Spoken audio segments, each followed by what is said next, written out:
మా స్థుతులకు కారణభూతుడైన పరలోకపు తండ్రి, నీకే వందనాలు ప్రభా. మరొకసారి నీ పాదములతో చేరి నిన్ను స్తుతించే భాగ్యము, గణపరిచే భాగ్యం మాకు ఇచ్చిన దేవుడిగా ఉన్నందుకు స్తోత్రాలు ప్రభా. ఈ యొక్క నూతన సంవత్సరంలోకి మమ్మల్ని ప్రవేశింపచేసి ప్రభా, గత దినమంతా కూడా ప్రభా మరి నీ సన్నిధిలో గడిపే భాగ్యం మాకు ఇచ్చిన దేవుడిగా ఉన్నందుకు స్తోత్రాలు ప్రభా. ఈ రాత్రికాల సమయంలో నీ పాదల దిగొస్తున్నాం నాయన ప్రభా. నీ సన్నిధిని మాత ఉంచుము ప్రభా. మరి ఇంతవరకు పాటలతో నేను మాయంపరుస్తూ వచ్చినాం నాయన ప్రభా. మరి సమయంలో ప్రభా మరి అల్పుడిని, అయోగుడిని, నీ దాసుని నువ్వు బలంగా వాడుకుంటా ఉన్నామతో వస్తున్నాం ప్రభా. మరి ఈ నూతన సంవత్సరంలో ప్రతి ఒక్కరము కూడా నూతన ఆత్మతోనూ నూతన తీర్మానంతోనూ జీవించేదానికి బిడ్డలకు మంచి ప్రభా మీరు ఆత్మీయ జీవితము నువ్వు దయచేస్తా నామతో వస్తున్నాం. నీ బిడ్డను అభిషేకించుకొని వాడుకుంటా నామతో వస్తున్నాం. అల్పుడిని, అయోగ్యుడిని ప్రభా, మరి పనికిరాని వాడిని ప్రభా, మరి దౌర్భాగ్యుడిని నీ కృపలో నన్ను కనికర పంచి ప్రభా నా మీద కనికరం ఉంచి నీ బిడగా వాడుకుంటున్న విధానాన్ని బట్టి నీకు వందనాలు చెల్లిస్తున్నాం నాయన ప్రభా. ప్రభా మరి ఒకసారి నీ పాదల దగ్గర వస్తున్నాం. ఈ కొడుకులో ఆది నుంచి అంతవరకు కాపుదల భద్రం దయచేయి. ఎలాంటి అల్లరి శక్తులు, ఎలాంటి ప్రభా కనపడిన అంధకార శక్తులు లేకుండా లయపరిచి ప్రభా అందరూ కూడా ఆత్మీయంగాను ప్రభా మేలు పొందే భాగ్యం దయచేస్తాం నమ్ముతూ వస్తున్నాం. ప్రతి విషయంలో నువ్వు తోడుగా నడిపించు. మరి అలాగే ప్రభా మరి కేక్ కటింగ్ లో కూడా నీ సన్నిధిని ఉంచు. ఎవరు కూడా అల్లరి చేయకుండా సంతోషముతో సమాధానముతో సంఘములు అందరూ కూడా ఈ కూడికను ముగించుకొని గృహాలు చేరువంతకు కాపుదల భద్రం దయచేస్తాం నమ్ముతూ వస్తున్నాం. వాక్య భాగంలో తోడుగా నడిపించి భద్రపరుస్తావని నమ్మచ్చు. నీకే మాయమకరంగా వాడుకుంటామని నమ్మచ్చు. ప్రభు అయిన యేసుక్రీస్తును అడిగి ప్రార్థిస్తున్నాము తండ్రి, ఆమేన్. దేవుని యొక్క బిడలరా, మరి ఒకసారి రాత్రికాల సమయములు ఈ నూతన సంవత్సరంలోకి మనము ప్రవేశించినాము. గత సంవత్సరం అంతా కూడా దేవుడు మనలను కాపుదల చేస్తూ వచ్చినాడు. అయితే ఈ నూతన సంవత్సరంలోకి దేవుడు మనలను ప్రవేశింపచేసినాడంటే దేవునికి మన పట్ల ఏదో ఒక ప్రణాళిక ఉంది. మనతో ప్రణాళికలో ఆయన మనలను కూడా నూతన సంవత్సరంలోకి తీసుకొని వచ్చినాడు. అయితే ఈ నూతన సంవత్సరంలో మనము చదవబడిన లేఖన భాగము, కాగా ఎవడైనను క్రీస్తునందు నేడవాడు నూతన సృష్టి, పాతవి గతించెను, ఇవిగో కొత్తవి ఆయను. పాతవి గతించిపోయినాయి. పాతవి అనేది చూస్తే మన జీవితంలో ఒక నూతనమైన జీవితము ఉండాలని చెప్పేసి దేవుడు ఇష్టపడుతున్నాడు. పాత జీవితము పాపానికి గుర్తుగా ఉంటుంది. పాత జీవితము అది ఈ లోకానికి గుర్తుగా ఉంటుంది. అంటే పాప జీవితమును మనము మరి తొలగించుకొని నూతన జీవితంలోకి మనము నూతన సృష్టిగా మనము ఈ లోకంలో జీవించాలని దేవుడు ఇష్టపడుతూ ఉన్నాడు. అయితే నూతన సృష్టిగా మనం ఉండాలంటే మనము కొన్ని విషయాలలో మనము దేవుని దగ్గర ఒడంబడిక చేసుకోవాల. నూతన ఆత్మను మనం పొందుకోవాలంటే మన ఆత్మీయ జీవితాన్ని మనం ఏం చేయాలంట, కొన్ని విషయాల్లో మనము జాగ్రత్త పడాలి. మరి ఇక్కడ సృష్టి అనే మాట చూస్తే ఇక్కడ అపోస్తలుడైన పౌలు అంటున్నాడు, మరి కొరింథీ సంఘానికి రాస్తున్నాడు, ఇదిగో మరి కొత్తవి నూతన, పాతవి గతించును, కొత్తవి ఆయను. ఆ యొక్క కొరింథీ సంఘానికి రాస్తున్నాడు, మీ పాప జీవితాలన్నీ ముగించబడినాయి, క్రొత్త జీవితంలోకి మీరు వచ్చినారు. కొత్త జీవితము మీరు ప్రారంభించినప్పుడు నూతనమైనగా ఉండాలి మీ క్రియలు. పాత వాటిని మళ్ళీ తిరిగి జ్ఞాపకము చేసుకోకూడదు. సృష్టిని మనం చూసినట్లయితే ఇక్కడ మనకు సృష్టి అనే మాటను మనం గమనిస్తూ వచ్చినాం. ఈ సృష్టి మనం చూసినట్లయితే ఇక్కడ మనము ఈ సృష్టి, ఈ లోకమును, ఆకాశమును, భూమిని, సూర్యుడిని, చంద్రుడిని, వీటన్నిటిని కూడా దేవుడు ఒక్క మాటలో నిర్మిస్తూ వచ్చినాడు. అయితే దేవుడు సృష్టించిన సృష్టి ఈ లోకంలో చూసినట్లయితే ఇది ఇప్పుడు ఉండే సృష్టి ఎలా ఉందంటే ఎంతో కల్ముషమైపోయి ఉన్నది. మనుషులే కాదు కల్ముషమైంది, సృష్టి కూడా కల్ముషమైపోయింది. గమనించినట్లయితే ఇంతకుముందు మనము ఈ సృష్టిలో చూసినట్లయితే ఎంతో మంచి వాతావరణం కలిగి ఉన్నాము, ఎంతో చక్కటి మేలు మనం పొందుకునే వారిగా ఉండాం. అయితే ఈ యొక్క వాతావరణము ఇప్పుడు చూసినట్లయితే కరువులు, ఎక్కడ చూసినా కానీ కరువులు, భూకంపాలు, వర్షాలు ఎక్కడన్నా మరి సకాలంలో పడట్లేదు. వర్షాలు మనం చూసినట్లయితే పడాల్సిన సమయంలో వర్షాలు పడటం లేదు. అవి వద్దనుకున్నప్పుడు ఎట్లా పడుతున్నాయంటే మరి తుఫాన్లుగా మారి మన మీదకి వస్తున్నాయి. అంటే వాతావరణంలో మార్పు వచ్చింది, మనుషులలో మార్పు వచ్చింది, దేవుడు వాస్తవంగా మనిషిని సృష్టించినప్పుడు, ఆకాశమును భూమిని సృష్టించినప్పుడు అవి మానవుడికి ఎంతో మేలు చేసే వాటిగా, మానవుడి వాటి వల్ల ఎంతో మేలు పొంది, మానవుడు వాటి వల్ల ఎంతో మరి తృప్తికరమైన జీవితం పొందాలని చెప్పేసి ఇష్టపడుతూ దేవుడు ఈ సృష్టిని మనకు తీసుకొచ్చినాడు. మానవుడిని ఈ లోకంలో సృష్టించినప్పుడు గమనించాలమ్మ అందరూ, మీకు చాలా బేసిక్ ఇది. మానవుడు వచ్చేసి దేవుడు సృష్టించినప్పుడు మానవుడి కంటే ముందుగా సృష్టిని సృష్టిస్తూ వచ్చినాడు.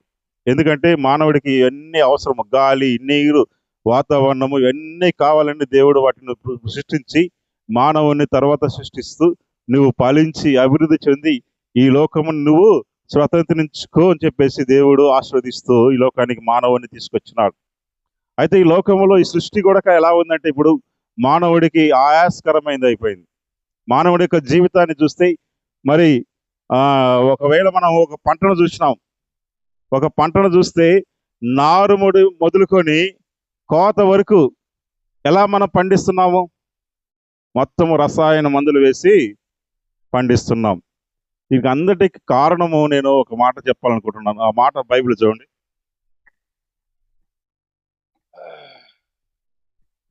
ప్రసంగి రాసిన గ్రంథము 7వ అధ్యాయము, ప్రసంగి రాసిన గ్రంథము 7వ అధ్యాయము 29వ వచనం. ఇది ఒకటి మాత్రమే నేను కనుగొంటిని, ఏమనగా దేవుడు నరులను యథార్థవంతులుగా పుట్టించెను గాని వారు విధమైన తంత్రములు కల్పించుకొని ఉన్నారు. నరుని ఎట్ట సృష్టించినట్ట మానవుడు? మరి నా మానవుడిని యథార్థవంతులుగా సృష్టించినాడంట. మానవుడు ఏం చేస్తున్నాడంటే రకరకాలైన తంత్రములతో వాళ్ళు ఏం చేస్తారంటే దేవునికి ఇష్టం లేని వారిగా జీవిస్తూ వచ్చినారు. ఇదిగో ప్రసంగి గ్రంథంలో రాయబడుతుంది, దేవుడు మానవుడిని యథార్థవంతులుగా సృష్టిస్తూ వచ్చినాడు. అయితే మానవుడు ఏం చేస్తున్నాడంటే యథార్థవంతులుగా జీవించకుండా రకరకాల తంత్రములు వాళ్ళు మరి జీవిస్తూ వస్తున్నారు. ఆ తంత్రములు ఏంటంటే మనం చూసినట్లయితే ఆదికాండము 3వ అధ్యాయము 12వ వచనం మనం చూసినట్లయితే ఆదికాండము 3వ అధ్యాయము 12వ వచనము, అందుకు ఆదాము, నాతో నుండుటకు నీవు నాకు ఇచ్చిన ఈ స్త్రీయే ఆ వృక్ష ఫలములు కొన్ని నాకు ఇయ్యగా నేను తింటిని అనేను. చూసినామా? దేవుడు ఒక ఆజ్ఞ పెట్టినాడు. ఎవరికి? ఆదాముకు, అవ్వకు. ఏమంటే ఇదిగో ఈ ఏదైనా వనములో మిమ్మల్ని నేను నాటుతూ వచ్చినాను, ఈ ఏదైనా వనములో నీకు కావలసిన సమస్తము నీకు ఏర్పాటు చేస్తూ వచ్చినాను. ఈ ఏదైనా వనములో నువ్వు ప్రతిదాని నువ్వు భుజించవచ్చును, కానీ ఒక్క చెట్టు పండు మాత్రం నీవు భుజించకూడదు. అది మంచి ఏమంటామా? ఏ చెట్టు అది? ఇంకా మనము ఇంకా లాస్ట్ చివరి దశలో ఉంటేట మంచి చెడులను తెలివినిచ్చాయి వృక్ష ఫలాలు మీరు తినకూడదు. అయితే వాస్తవంగా మానవుడిని యథార్థవంతులుగా సృష్టిస్తూ వస్తే ఇక్కడ చదవబడిన లేఖన భాగంలో మనకు అర్థమవుతున్నట్టు అంటే ఇదిగో అందుకు ఆదాము, నాతో నుండుటకు నీవు నాకు ఇచ్చిన ఈ స్త్రీయే ఆ వృక్ష ఫలము కొన్ని నాకు ఇయ్యగా నేను తింటిని. ప్రభువా అంటున్నాడు, నాదేం తప్పు లేదు, నువ్వు నాకు ఇచ్చిన యొక్క అవ్వ, నువ్వు నాకు ఇచ్చినావే, నా భార్య అయినా అవ్వను నాకు ఇచ్చినావు, నువ్వు ఇచ్చి ఆ తప్పు చేసినావు, నువ్వు ఆమె ఇచ్చినదా, ఆమె వచ్చి నాకు ఈ పండు తీసుకొచ్చి నాకు ఒప్పుకోవట్లేదు ఆదాము. ప్రభు మరి ఆదాముతో అంటున్నాడు, ఆదాము అవ్వ నువ్వు ఎక్కడున్నావు? ఉదయకాలము రాత్రికాల సమయంలో దేవుడు వారితో ముచ్చటిస్తూ, దేవుడు వారితో సహవాసం చేస్తూ ఈ సృష్టిలో నరుని ఎంతో ప్రేమించి తన స్వరూపముతో తన పోలిక చొప్పున నరుని ప్రేమించి ఒక ప్రత్యేకమైన వ్యక్తిగా సృష్టించుకున్న ఆదాము, అవ్వ ఇద్దరు కూడా దేవుని మాటకు జవదాటుతూ ఆజ్ఞ అతిక్రమముతో పాపం చేస్తూ వచ్చినప్పుడు వారు సిగ్గుపడుతూ చెట్ల సాటులో వాళ్ళు ఉంటూ వచ్చినప్పుడు దేవుడు వారిని పిలుస్తున్నాడు, అయ్యో ఆదాము నువ్వు ఎక్కడున్నావంటే, ప్రభువా నువ్వు పిలిచినప్పుడు నేను చెట్టు చాటున దాగుకుంటుని. అప్పుడు అన్నాడు ప్రభు, మరి ఎందుకు దాక్కున్నావు? నేను తినవద్దన్న పండు నువ్వు తింటివా? అప్పుడు ఆదాము ఏం చెప్పాలా? వాస్తవంగా అవును ప్రభువా, పొరపాటుగా తిన్నాను. నేను పొరపాటుగా తిన్నాను ప్రభువా, నన్ను క్షమించు ప్రభువా అని చెప్పేసి ఆ నోట్లో నుంచి, మానవుడి యొక్క హృదయంలో నుంచి రాలేదు. మొదటి ఆదాములోనే రాలేకుండా నీవు నాకు ఇచ్చిన అవ్వ ఆ పండు తీసుకొస్తే నేను తినేసినాను. అప్పుడు సరే, ఆదాము పరిస్థితి అలా ఉంది. అవ్వ దగ్గరికి వచ్చినాడు. చదవండి ఆ మాట. ఆది కాండము 3 అధ్యాయము 13 వచనం. అప్పుడు దేవుడైన యెహోవా స్త్రీతో, నీవు చేసినది ఏమిటి అని అడుగగా, ఆ స్త్రీ, సర్పము నన్ను మోసపిచ్చినందున నేను తింటిని అనను. ఆదాము ఏం చెప్పిండమ్మా? నువ్వు ఇచ్చిన అవ్వ నాకు పండు ఇచ్చింది, నేను తిన్నాను అన్నాడు. మరి అవ్వగైనా కానీ సరే, ప్రభువా మరి నీవు చెప్పిన మాట నేను, నీ ఆజ్ఞని అతిక్రమించి నేను పాపం చేశాను ప్రభువా, నన్ను క్షమించు ప్రభువా అని చెప్పేసి అనట్లేదు అవ్వ. ఇదిగో ఆ సర్పము నన్ను మోసగిచ్చినది, నేను ఆ పండును భుజించు. ఒకరి మీద ఒకరు ఏం చేస్తారంటే నిందలు మోపుకుంటున్నారు. ఇదిగో నేనైతే పాపం చేయలేదు, కానీ అవ్వ తీసుకొచ్చి నాకు పండు ఇచ్చింది, నేను తిన్నాను, నాకు తెలియదు. అవ్వ అంటుంది, ఇదిగో నేనైతే, అదిగో సర్పం వచ్చి నాకు ఇది తింటే నీవు మరి ఎంతో మేలు పొందుతావు, నువ్వు ఎంతో దేవునితో సమానం అవుతావు నువ్వు అని చెప్పేసి చెప్పినప్పుడు నేను దాన్ని తీసుకొని తిన్నాను. ఒకరి మీద ఒకరు సాకులు చెప్పుకుంటూ జీవిస్తూ ఉండేటప్పుడు దేవుడు వారి మీద కోపగించుకొని ఆ ఏదేని వనములో నుంచి వారిని బయటికి పంపించాడు. అప్పటి వరకు వారు వ్యవసాయం చేయలేదు. అప్పటి వరకు వారు ఎలాంటి శ్రమనందలేదు. వారి ఆహారానికి కావలసిన సమస్తమును దేవుడు సమకూరుస్తూ వచ్చినాడు. వారికి కావలసిన ప్రతిదీ కూడా ఏదైనా వనంలో వారు సమృద్ధిగా మేల్పొందుతూ వచ్చినారు. ఎప్పుడైతే ఆజ్ఞ అతిక్రమించినారో దేవుడు వారిని శపిస్తూ వచ్చి, నీవు ప్రయాసపడి భారము మోస్తూ ఈ లోకములో జీవిస్తావు, ప్రయాసతో వేదనతోనే నీవు బిడలకంటావు. ఇదిగో నువ్వు ప్రయాసపడి భూమిని సేద్యపరిచి, భూమిని నీవు నిండించి, భూమిని నీవు పండించి, దాంట్లో నుంచి వచ్చిన దాంట్లో నుంచి నీవు జీవిస్తావు. అర్థమవుతుందమ్మా చెప్పేది? అర్థమవుతుందా? ఎందుకంటే సృష్టిని గురించి మనం చెప్పుకుంటున్నాం కాబట్టి ఈ మాటలు నేను చెప్తున్నాను మీకు. ఈ సృష్టి ఎలా కలుషం అయిపోయింది, ఈ సృష్టి ఎందుకు భూకంపములు, వరదలు, మరి మానవుడికి అనేక విధాలుగా కష్ట నష్టాలు తీసుకొస్తున్నాయంటే ఈ ఆజ్ఞ అతిక్రమం వల్లనే మరి సృష్టి కూడా మార్చబడుతూ వచ్చింది. ఇంకొక మాట కూడా చూద్దాం. ఇంకొక మాట చూడండి. ఆది కాండము 4 అధ్యాయం 9 వచనం. నేను 9:30 కల్లా మీకు ఎగ్జాక్ట్గా నేను ముగిస్తాను. ఎవరు కూడా మరి ఒకరినొకరు చూసుకోవద్దు. ఆది కాండము 4 అధ్యాయం 9 వచనం.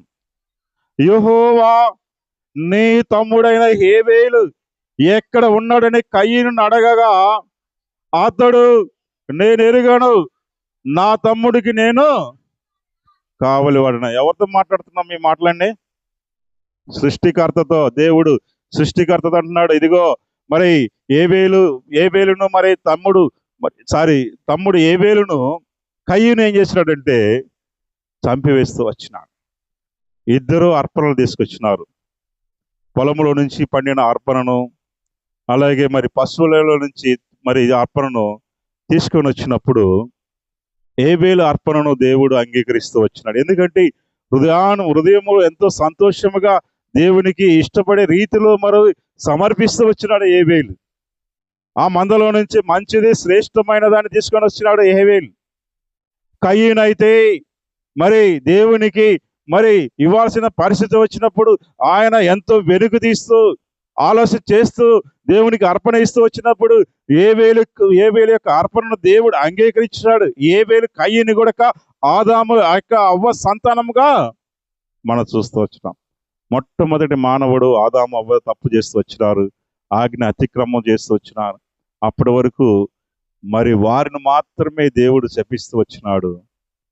తర్వాత వారి నుంచి వచ్చిన సంతానము కయీను కూడా ఏం చేస్తూ వచ్చినాడంటే దేవునికి ఉగ్రత తీసుకొస్తున్నాడు. తమ్ముడి మీద అసూయతో తమ్ముడిని మరి చంపివేసినప్పుడు ఇదిగో మరి కయీను నువ్వు ఎక్కడ ఉన్నావు, నీ తమ్ముడు ఎక్కడ ఉన్నాడు అడిగినప్పుడు ఏమి నా తమ్ముడికి నేనేమన్నా కావలి వాడినా? దేవుడితో సృష్టికర్త మాట్లాడుతూ వచ్చినప్పుడు దేవునికి ఉగ్రతను తెప్పించి వస్తున్నాడు. చూడండి అక్కడ మాట, ఆదికాండము 4వ అధ్యాయము 10వ వచనం నుంచి మనం చూసినట్లయితే చదవండమ్మా. అప్పుడు ఆయన, నీవు చేసిన పని ఏమిటి? నీ తమ్ముని యొక్క రక్త స్వరము నేలలోంచి నాకు మొరపెడుతున్నది, కావున నీ తమ్ముని యొక్క రక్తమును నోరు తెరసిన ఈ నేల మీద నుండకుండా నీవు శపించబడిన వాడవు. చదవాల, నీవు నేలను సేతపరిచినప్పుడు అది తన సారమును ఇక మీదటి నీకు ఇవ్వదు. నీవు భూమి మీద దిగులు పడుచు దేశ దిమ్మరివై ఉందువనెను. అందుకు కయీను, నా దోష శిక్ష నేను భరింపలేనంత గొప్పది ఆయను. ఈ ప్రదేశము నుండి నన్ను వెళ్ళగొట్టితివి, ఈ సన్నిధికి రాకుండా వెలివేయబడి దిగులు పడుచు భూమి మీద దేశ దిమ్మరివై ఉందువు. చాలమ్మ. అక్కడ ఇంకొక మాట కూడా రాస్తాడు, నీవు కష్టపడి సేద్యము చేసి భూమిని పండిస్తావు, అవి నీకు గచ్చ పొదలు ముళ్ళ పొదలు నీకు మొలుస్తూ వస్తాయి. నీ జీవితంలో ఇదిగో దేవుడు నీకు మాట్లాడుతూ వచ్చినప్పుడు, దేవునితో నీవు మాట్లాడేటప్పుడు, దేవుడు యొక్క సన్నిధిలో నువ్వు ఉండేటప్పుడు నీ ఆలోచన ఎలా ఉందంటే, దేవుడు మనతో మాట్లాడుతున్నప్పుడు దాన్ని తీసుకోకుండా దానికి వ్యతిరేకంగా మాట్లాడుతూ వస్తున్నాడు. ఈ కయ్యను చూస్తే ఎక్కడని తమ్ముడు ఎక్కడని చెప్పేసి దేవుడు అడుగుతూ వస్తే అంటున్నాడు, నాకేం తెలుసు ఆ తమ్ముడికి ఏబేలుకు నేను ఏమన్నా కావలి వాడినా అన్నప్పుడు దేవుడు, ఇదిగో నీ యొక్క తమ్ముని యొక్క రక్తము నాకు మొరపెడుతూ ఉంది, నువ్వు చేసినది ఏమిటి? నీవు దేశ దిమ్మరివైపోతావు, నీవు భూమి మీద జీవిస్తూ వస్తావు, కష్టపడి సేద్యం చేస్తావు, అవి నీకు గచ్చ పొదలు ముళ్ళ పొదలు నీకు పంపిస్తాయి. ఈ ప్రకృతి అంతా కూడా దేవుని యొక్క ఆజ్ఞను అతిక్రమించడం వల్ల మరి మానవుడి యొక్క జీవితాన్ని అంటాడు, నువ్వు ఆయాస పడతావు. మరి నువ్వు వ్యవసాయం చేసినప్పుడు నువ్వు కష్టాలు నువ్వు పొందేవాడుగా నువ్వు ఉండవు. అందువలన ఈ లోకంలో కరువు, భూకంపము, మరి అలాగే వాతావరణంలో మార్పులు, సకాలంలో వర్షములు, ఇవి లేని స్థితిలోకి దేవుడు తీసుకొని వచ్చినాడు. వాస్తవంగా అయితే ఆదాము అవ్వ ఇద్దరు దేవునితో సహవాసం చేసినప్పుడు వారికి ఎలాంటి కొరత కానీ, ఎలాంటి వాళ్ళ జీవితాల్లో కరువు అనేది కానీ, వారికి ఎలాంటి జీవితంలో నష్టం అనేది వారు చూడలేదు. ఎప్పుడైతే దేవుని ఆజ్ఞను అతిక్రమించి దేవుని యొక్క మాటలకు లోబడకుండా ఒకరి మీద ఒకరు నిందలు మోపుకుంటూ ఒకరి మీద ఒకరు ఎలా అంటే నేను తప్పు చేయలేదు, ఇదిగో వారు చేసినారు, వీరు చేసినారు అని చెప్పేసి అవ్వ చూస్తేనేమో ఆదాము మీదకి, ఆదాము చూస్తేనేమో మరి ఆ యొక్క ఆదాము వచ్చేసి అవ్వ పైన, అవ్వ వచ్చేసి సాతాను పైన నిందలు మోపుతూ వచ్చినాడు. ఇక్కడ ఏబేలును చూస్తూ వచ్చినాడు దేవుడు. అంతవరకు ఆదామును అవ్వను మరి ఆ యొక్క ఏదైనా వనంలో నుంచి బయటికి పంపించినప్పుడు నేలను శపించలేదు దేవుడు. వారి జీవితంలో మాత్రమే నువ్వు కష్టముతో వేదనతో నువ్వు బ్రతుకుతావని చెప్పేసి అవ్వను ఆదామును శపిస్తూ వచ్చినాడు దేవుడు. ఎప్పుడైతే కయీను ఏబేలు రక్తము భూమి మీద మరి తడుపుతూ వచ్చిందో భూమిని కూడా శపిస్తూ వచ్చినాడు దేవుడు. కాబట్టి మనం ఈ లోకంలో అనేక విధాలుగా దేవునికి ఆయాస్కరమైన వాటిని చేసి మనం ఏం తెచ్చుకుంటున్నామంటే దేవుని ఉగ్రతను మనము తెచ్చుకుంటున్నాం. కాబట్టి ఈ నూతన సంవత్సరంలో మనము నూతన సంవత్సరంలోకి ప్రవేశింపచేసి వచ్చినాం. ఇదిగో నీవు నేను కూడా ఒకవేళ దేవునికి మరి నూతనమైన వాడిగా, నూతనమైన సృష్టిగా గత సంవత్సరములో అనేక విషయాలలో ఏ విషయములో ప్రభు మరి ఆదాము అవ్వ లాంటి పరిస్థితిలో ఉన్నాము, అలాగే ప్రభు మరి కయ్యను లాంటి స్థితిలో ఉన్నాము. తమ్ముడి మీద అసూయ, కుటుంబ సభ్యుల మీద అసూయ, అలాగే బంధువుల మీద అసూయతో మనం రగిలిపోతున్నామేమో. వాటిలో నుంచి నువ్వు బయటికి రావాలి. ఈ నూతన సంవత్సరంలో నువ్వు నూతనమైన వాడిగా, ప్రేమ, సంతోషము, సమాధానముతో నువ్వు జీవించేవాడిగా నువ్వు ఉండాలి. మరి అలాంటి జీవితంలో మనం ఉన్నట్లయితే నూతనమైన ఆత్మను మనం పొందుకునే వారిగా ఉంటాం.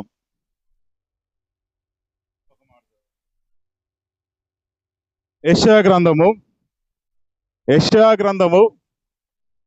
59వ అధ్యాయము 14, 15, 16 వచనాలు మనం చూసినట్లయితే, యెషయా గ్రంథము 59వ అధ్యాయము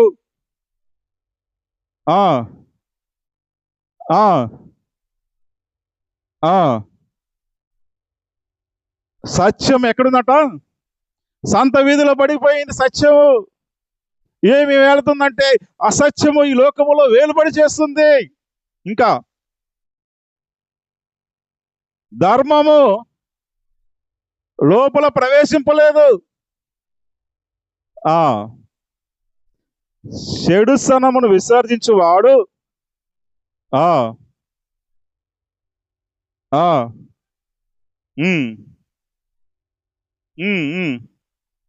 ప్రతికూలమై ఉన్నాడు.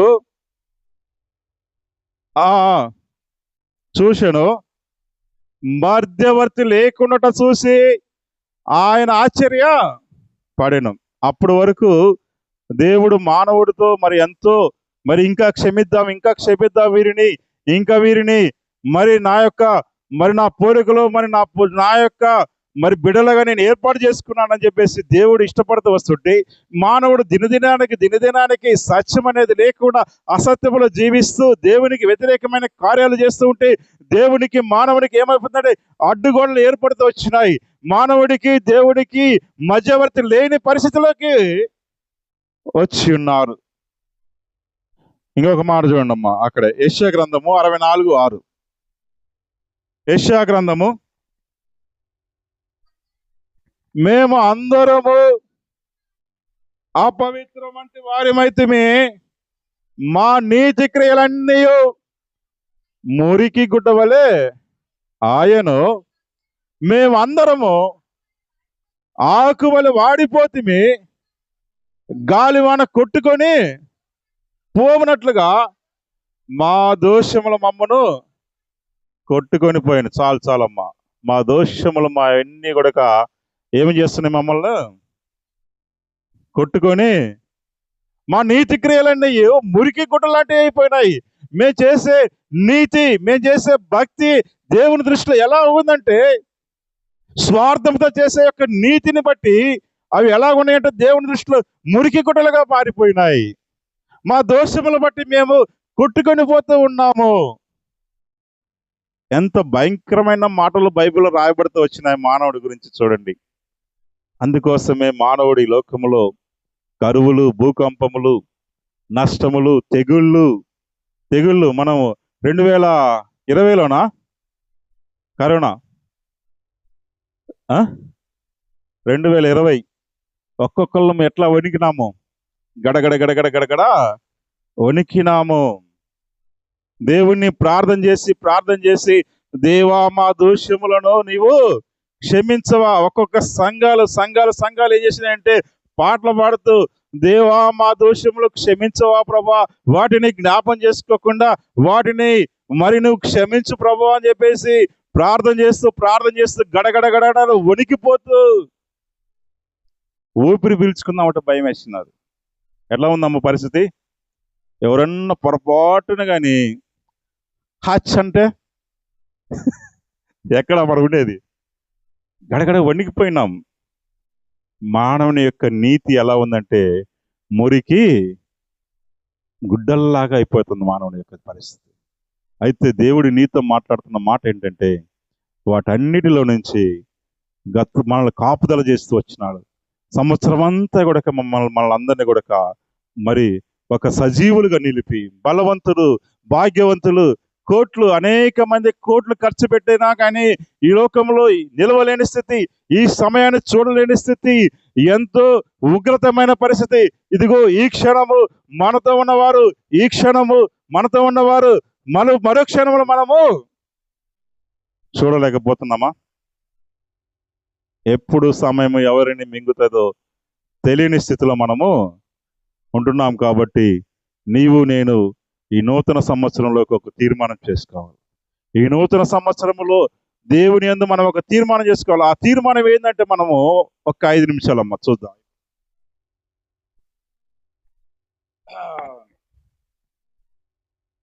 ప్రకటనల గ్రంథము 21 అధ్యాయము 3-4 వచనాలు. ప్రకటనల గ్రంథము 21 అధ్యాయము 3-4 వచనాలు.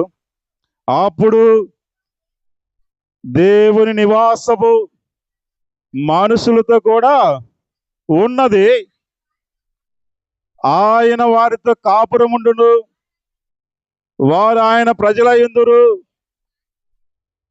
దేవుడు తానే వారి దేవుడై ఉండి వారికి తోడై ఉండి వారి కన్నుల ప్రతి బాష్ప బిందువులు తుడిచివేయును. మరణము ఇక మీదట ఉండదు, దుఃఖమైన ఉండదు, ఏడుపైన ఉండదు, వేదనైన ఉండదు, ఇక ఉండదు. మొదటి సంగతులు గతించిపోయినాయి. సింహాసనములో నుండి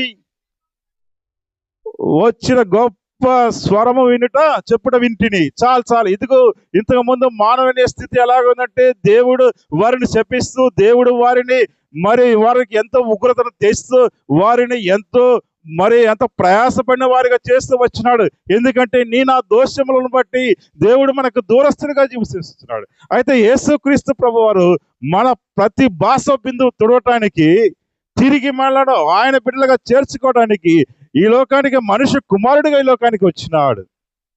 అవన్నీ కొట్టివేయబడినాయి. ఇంతకుముందు నేను చెప్పాను కదా మీకు, మనకుండే శాపము, మనకుండే నష్టము, మనకుండే కష్టము అన్నిటిని తుడిచివేయటానికి యేసుక్రీస్తు ప్రభువారు ఈ లోకానికి మానవుడిగా జన్మించిన. ఇదిగో నేను మానవుని ప్రేమించినాను. వాడు మానవుడు ఎలాగున్నాడంటే, నాకు వ్యతిరేక కార్యాలు చేస్తూ దేవునికి మానవుడికి అడ్డుగోడలుగా వారి పాపాలు వచ్చినప్పుడు నరక శిక్షలకి వారు నశించిపోయే వారిగా ఉన్నారు. వారిని తప్పించాలంటే, ఆ నరకము నుంచి వారిని బయటకు తీసుకురావాలంటే, వారి యొక్క శిక్షను తొలగించడానికి నేనే మానవుడిగా, నేనే మనుషునిగా, నేనే వారితో జీవించడానికి, నేనే వారితో సహవాసం చేసేదానికి. ఇక మీదట మీరు దుఃఖపడవద్దు, ఇక మీదట మీరు వేదన చెందవద్దు. మీకు ఉన్న తెగులు, మీకు ఉన్న కష్టము, నష్టం అన్నిటినీ నా భుజం మీద వేసుకుంటున్నాను. ఎవరి భుజం మీద వేసుకున్నాడమ్మా? యేసుక్రీస్తు ప్రభు వారి భుజం మీద. వాస్తవంగా మనం చేసిన పాపాలు, మనం చేసిన కష్టము, నష్టాలు, మనం చేసిన దురాలోచనలన్నిటిని బట్టి మనము నలగొట్టబడాలా, మన రక్తం చిందించబడాలా, మనము శిక్షణ పొందేవారేమి ఉండాలి. మీరు శిక్షించబడవద్దు, మీరు నష్టపోకూడదు. మిమ్మల్ని నేను రక్షించడానికి ఈ లోకానికి మానవుడిగా వస్తున్నాను. నిన్ను ప్రేమించిన, నిన్ను బలపరుస్తా దేవుడు మనకు వాగ్దానం ఇస్తూ వచ్చిన. చివరి మాట చూసుకొని ముగించుకుందాం. మత్తయి సువార్త 22 అధ్యాయము. మత్తయి సువార్త 22 అధ్యాయం 37-38 వచనాలు చదవండి అమ్మా. 37-38 వచనాలు. అందుకు ఆయన, నీ పూర్ణ హృదయముతో, నీ పూర్ణ ఆత్మతో, నీ పూర్ణ మనసుతో నీ దేవుడైన ప్రభువును ప్రేమించవలెను. ఇదే ముఖ్యమైన ఆజ్ఞ. నీ పూర్ణ హృదయముతో, నీ పూర్ణ ఆత్మతో నీ దేవుడైన యెహోవాను నీవు ప్రేమించారా? కయ్యూను ప్రేమించారా? ఆ యొక్క వారి యొక్క పరిస్థితిని బట్టి ఈ లోకంలో ఉగ్రత వచ్చింది. కానీ మనలను ప్రేమించే దేవుడు ఈ లోకానికి వచ్చినాడు. నీవు నేను చేయాల్సిన ఏంటంటే, పూర్ణ హృదయముతో, నీ పూర్ణ ఆత్మతో దేవుణ్ణి నీవు ప్రేమించాలి. ప్రేమిస్తున్నామా దేవుణ్ణి? ఇంకొక మాట చదవండి, మత్తయి సువార్త 5వ అధ్యాయం 43, 44 వచనాలు మనం చూసినట్లయితే, మత్తయి సువార్త 5వ అధ్యాయము, నీ పొరుగు వారిని ప్రేమించు, నీ శత్రువును ద్వేషించమని చెప్పబడిన మాట నీవు విన్నావు కదా, నేను మీతో చెప్పున్నది నీ తండ్రికి కుమారులయ్యుండునట్లు నీ శత్రువులను ప్రేమించుడి. చాలమ్మా. నీ పూర్ణ మనసుతో, నీ పూర్ణ ఆత్మతో నీవు దేవుణ్ణి ప్రేమించాలి. నీ శత్రువును నువ్వు ఏం చేయాలా? ప్రేమించాలి. ఇవి ఈ బైబిల్లో ఉండే మొత్తం సారాంశము.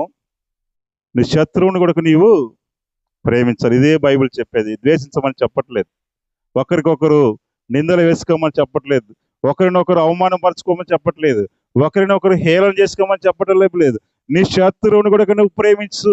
నువ్వు శత్రువును ప్రేమిస్తే నీ దేవుణ్ణి నువ్వు ప్రేమించిన వాడు అవుతావు. నీ యొక్క తోటి స్నేహితుని ప్రేమించు, నీవు నీ సహోదరుని ప్రేమించు, నీవు నీ అత్తను ప్రేమించు, నీ తల్లిని ప్రేమించు, నీ తండ్రిని నువ్వు ప్రేమించు. అది ఎలాగ ప్రేమించాలంటే నీ పూర్ణ హృదయముతోను, నీ పూర్ణ ఆత్మతోను ప్రేమించు. దేవుడు ముఖ్యమైన బైబిల్లో ఆజ్ఞ అదే అని చెప్తూ వస్తున్నాడు. యేసుక్రీస్తు ప్రభువారు ఈ మాట చెప్పిన తర్వాత దాన్ని నెరవేరుస్తూ వచ్చినాడు. నెరవేరుస్తున్నాడు లేడా?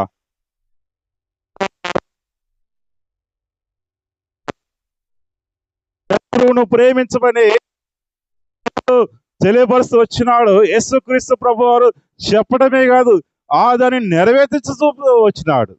వాటిని మరి చూపిస్తూ నేను చెప్పిన మాట నెరవేరుస్తానని చెప్పేసి మరి ఆ సిలువ పైన దొంగను ప్రేమిస్తూ వచ్చిన. అప్పటి వరకు ఆ దొంగ కూడా, సిలువ పైన ఉండే దొంగ కూడా అంటున్నాడు, నువ్వు దేవుడివా? నీవు నిన్ను ఏమంట కాపాడుకో, ఇదిగో ఆ 2 మేకుల మధ్య వేలాడుతున్నవే, నువ్వు ఒక దేవుడివేనా? నిన్ను నువ్వు కాపాడుకో, నన్ను కూడా కాపాడు. అప్పటి వరకు 2 దొంగలు మాట్లాడుతూ వచ్చినారు. వెంటనే వారిలో పశ్చాత్తాపం వచ్చింది.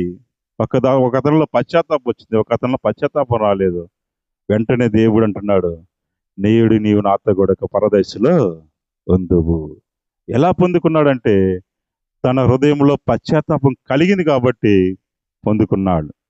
నీవు నేను కూడా ఒకవేళ ఇతరుల పట్ల ఏదైనా ద్వేషము, ఇతరుల పట్ల ఏదన్నా కోపము, ఇతరుల పట్ల ఏదన్నా నింద నీ జీవితంలో ఉన్నట్లయితే వెంటనే వాటన్నిటి నుంచి నువ్వు తొలగించుకొని, ఈ లోకము శాశ్వతమైనది కాదు, ఈరోజు మరి మనది, రేపు మనది కాదు.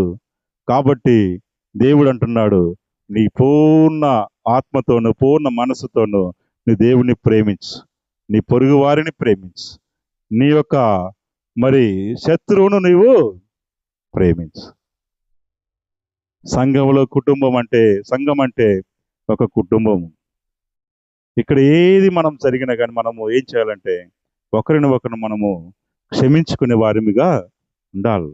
ఇక్కడ వచ్చేసి ఒకరు క్షమించుకోకుండా, మన దేవుడి మాటలను మనం రిసీవ్ చేసుకోకుండా, దేవుని యొక్క ఆజ్ఞలను మన హృదయంలో పెట్టుకోకుండా మనం ఏం చేస్తున్నామంటే మనము వాటిని ఇంకా నెమరు వేసుకుంటూ వాటిని ఎక్కువగా మనం ఆలోచన చేసే వారిగా ఉంటాం.